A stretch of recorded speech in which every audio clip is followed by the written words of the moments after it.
Okay, not all of the X-Men comics, just the new ones. You know what they say about babies in bathwater. If you leave your infant unsupervised while they're taking a bath, they'll probably drown. That's what they say, right?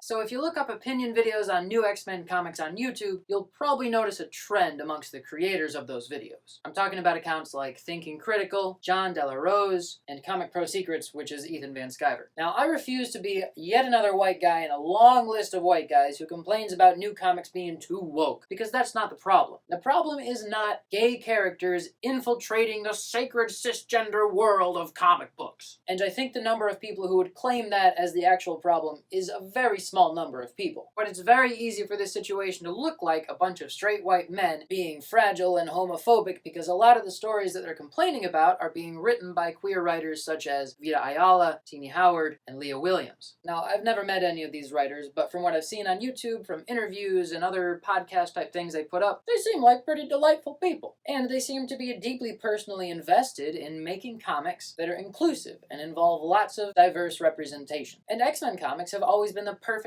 place for this, ever since they started in 1963 as an allegory for civil rights. In 1975, the X-Men became the most diverse team in comics, with characters from Germany, Kenya, Japan, Ireland, Russia, and even a Native American tribe. And then shortly after that, a trainee team of X-Men was created that included characters from Brazil, Vietnam, and Scotland. But they aren't just racially diverse. Mystique and Destiny were strongly implied to be a couple from pretty much the beginning. Northstar has been pretty obviously gay this whole time, and even when Iceman came out as gay in 2015, after 52 years of claiming to be straight, it wasn't even all that big of a surprise. So representation and inclusion have always been in the core DNA of the X-Men. And at their best, which was mostly when Chris Claremont was writing them, the X-Men were a compelling reminder to look past your fear of change and different ideas to see the value in diversity. So the idea of queer writers focusing on inclusion in X-Men comics sounds great, because that's kind of what they're for. But if the priority of inclusion comes before good storytelling, then all the good intentions in the world won't make the comics good. And that's the problem. X-Men stories have not been good for a while now. It seems like the writers are so focused on presenting idealized relationships, where people communicate with each other in the healthiest way possible in what may be an attempt to normalize non-toxic behavior. And that's a noble goal, but it removes all sense of drama from the storytelling, and it also makes it entirely unbelievable. People are flawed. That's kind of what makes them interesting. If all of your characters act the way that you want people to act, then it's not just lazy storytelling, it's kind of just fanfic. And for new readers who are jumping into comics because they're excited about the new representation, fanfic might be fine. But for those of us who have been with these characters from the very beginning, this feels like a blatant disregard for history. Characters are changing to become watered-down versions of themselves. And it's not character development, like they're claiming it is, it's character reduction. It seems like these writers were handed like a stack of trading cards with short blurbs of information about characters, personalities, and histories, and then given free rein to do whatever they wanted. My biggest specific complaint is that Wolverine's son is now some cuddly, chill hipster guy. After being a cold-blooded murderer and a terrorist for over a decade, this guy shouldn't have even been allowed into Krakoa in the first place. Oh, but he's sexually ambiguous, so we have to put him front and center and make him seem like the coolest big brother ever. Okay, that's fine. And don't try the X-Men is full of reformed villains argument on me, okay? Because not one of the actual reformed X-Men ever took as much pleasure in killing people as Duggan did. Anyway, just like the actual history of these characters is being crowded out, the architect of this new era has also been crowded out. Jonathon Hickman is a writer who has been knocking it out of the park at Marvel for over a decade. His runs on Fantastic Four and Avengers are legendary. And he wrote the massive events Infinity and Secret Wars, which both have a huge influence on the MCU. So when he came to the X-Men in 2019, expectations were very high. And boy, did he deliver! Now, I have read all of the X-Men comics. I'm serious.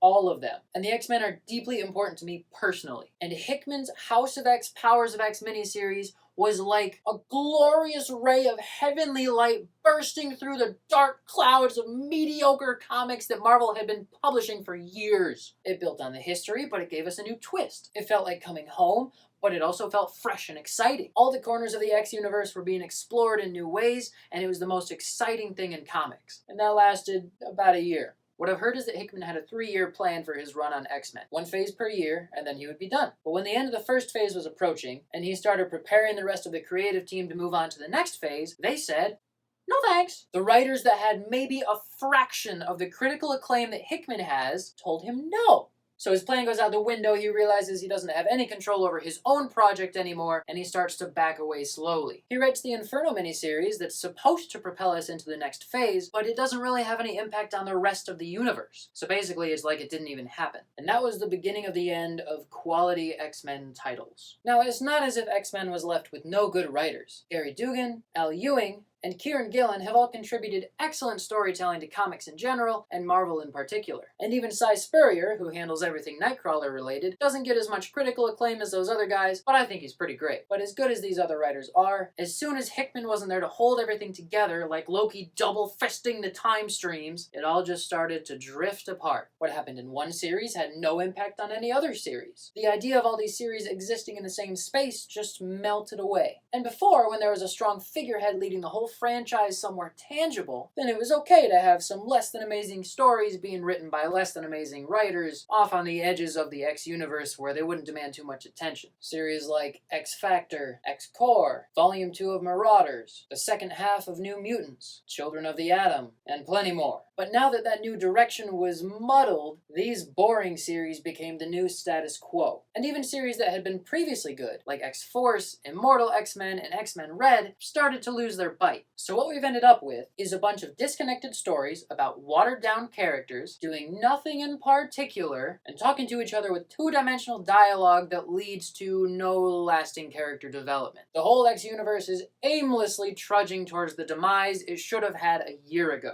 But just look at all the titles you have the opportunity to invest in, even though it's obviously going to be all for nothing really soon. X-Men, X-Men Red, Immortal X-Men, Dark X-Men, X-Force, Realm of X, Alpha Flight, Miss Marvel the New Mutant, Astonishing Iceman, Jean Grey, Uncanny Avengers, Iron Man, Children of the Vault, Uncanny Spider-Man, and Wolverine. It's great! Oversaturation is certainly one of the issues that X-Men comics are facing right now, but I want to be clear, X-Men comics are suffering because of the creators. I know that Vita Ayala, Leah and Tini are a tight-knit group, and they're very supportive of each other, and they make sure that each of them has their voice heard in the writer's room, which is mostly full of uber-nerdy white men who have been in the comics game for a long time. And that's a good thing, that their voices are being heard, because the comics industry has a long history of being dominated by white males. But of all the voices in the room to be steering this ship, those are some of the worst voices based on their past work. Tini is actually doing a pretty good job, I think. I'm not really personally interested in that corner of the X universe that she's mostly handling, but her work is pretty solid. The X books that I can barely get through without having to set it down and then complain to whoever happens to be around me at the moment about how bad they are written by Vita Ayala, Leah Williams, and Steve Orlando. And recently, Torunn Grønbekk, Steve Foxe, and even Benjamin Percy have been writing mostly unenjoyable stories. Leah Williams, in particular, wrote the first ongoing X title, Failure, X Factor, which I was pretty excited for as a huge X Factor fan, but man, it just does not do a good job of following up any of the Peter David X Factor. And then she wrote the follow-up miniseries, Trial of Magneto, which was also a huge failure. And that's because the characters were boring, the plot was forgettable, and there was no sense of the bigger picture. And then she wrote one of the only series in this whole era of X-Men that I couldn't bring myself to finish collecting because I just could not get through it, X-Terminators, which I guess I just have to accept that this series was not made for readers like me. I'm not the intended audience, and I guess that's fine. Vita Ayala took the New Mutant series that started out very strong under Hickman's writing, and then became passable under Ed Brisson, and she made it the most boring X-book that they had to offer at the time. Then she gave us Children of the Atom, which was kind of a neat idea, but must have been written for teenagers or preteens or something. The dialogue in this feels like you're watching a really outdated HR video on how to speak to your coworkers in the most respectful way possible. So boring. And Steve Orlando not only gave us this astoundingly uninspired Iceman series with no depth whatsoever, but also wrote the absolute worst Kitty Pryde I have ever read. Volume 2 of Marauders does her character an indescribable disservice. And I'm taking that personally, Steve.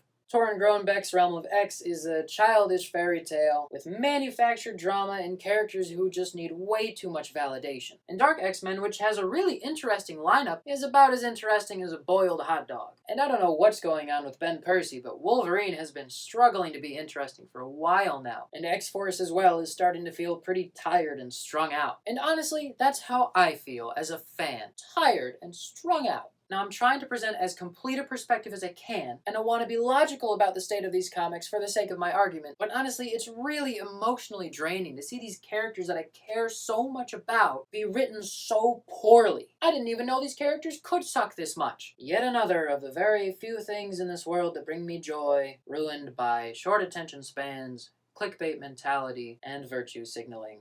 Oh, well. So I've heard that the problem is Jordan White, the senior editor overseeing all of the X-Men comics. And maybe that's the case. Maybe he's a pushover who lets boring writers do whatever they want, and once he's gone, everything will be fine again. Or maybe the X-Men just need another hard reboot because this one did not go as planned. Or maybe Marvel and DC need to start focusing on their loyal fan base who has been supporting them with their business for decades now, instead of putting all their energy into warding off the angry mob that cancels anybody and everybody they can. Maybe. I just want to read good X-Men stories, and we haven't gotten any of those for a long time now. So yeah, X-Men comics are not good. The good writers at X-Men are being overshadowed by the boring writers, and the whole franchise needs to just stop and start over. Because the X-Men are supposed to be the gold standard of comics, and they were for a long time. And right now, X-Men are a perfect example of how to make bad comics that don't last. But hey, you might disagree with me. Have you been reading all of the X-Men comics? What do you think? So what I wanted to do was include a comprehensive timeline of all the X-Men comics in this video. But then I shot 2 full hours of content and I thought maybe I'd better be a little bit more concise than that and just focus on the new stuff. So pretty soon here I'll make another video about the history of X-Men comics, including the best and worst series, the best and worst creators, the best eras of X-Men comics, and whatever other highlights I may be asked to talk about between when this video comes out and when that video gets shot. So send me your X-Men related questions. They're my favorite thing to talk about.